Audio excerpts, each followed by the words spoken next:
આપણે રાવણ અને કુંભકર્ણને બધા જ ઓળખીએ છીએ, પરંતુ રાવણ અને કુંભકર્ણ છે એ આ રાક્ષસ યોનિમાં શા માટે આવ્યા એ વાતની જાણ છે બધાને. તો કે રાવણ અને કુંભકર્ણ છે એ ભગવાન વિષ્ણુના દ્વારપાળ જય અને વિજયનો આ બીજો જન્મ હતો.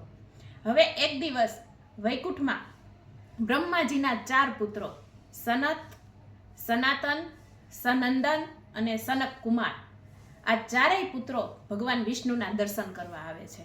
ત્યારે જે આ વિષ્ણુ ભગવાનના દ્વારપાળ જય અને વિજય છે એ તેને રોકે છે અને નાના બાળકો સમજીને તેનું હાસ્ય ઉડાવે છે અને તેમને અંદર જવા માટે રોકે છે. ત્યારે આ બ્રહ્માજીના ચારેય માનસ પુત્રો છે એ અત્યંત ક્રોધી થઈ અને તેમને શ્રાપ આપે છે કે તમે બે છે ને પાછલા 3 જન્મ સુધી રાક્ષસ યોનિમાં જન્મ લેશો. ત્યારે ભગવાન વિષ્ણુ છે એ તેમને વચન આપે છે કે જ્યારે જ્યારે તમે રાક્ષસ યોનિમાં જન્મ લેશો ને ત્યારે હું અવતાર ધારણ કરીશ અને તમારો મોક્ષ કરીશ. ત્યારે આપણે જોઈએ કે પહેલો જન્મ હિરણ્યાક્ષ અને હિરણ્યકશ્યપુ, ત્યારે ઋષિ અવતાર થઈ અને તેમને મોક્ષ આપ્યો.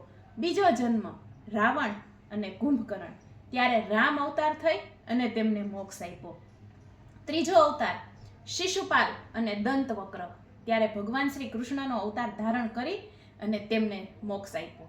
હવે આ શિશુપાલ અને દંતવક્ર છે એ કૃષ્ણ ભગવાનના ફઈના પુત્રો હતા. હવે આ કથા શું સાબિત કરે તો કે ઈશ્વરનો ન્યાય છે ને એ હંમેશા અટલ છે.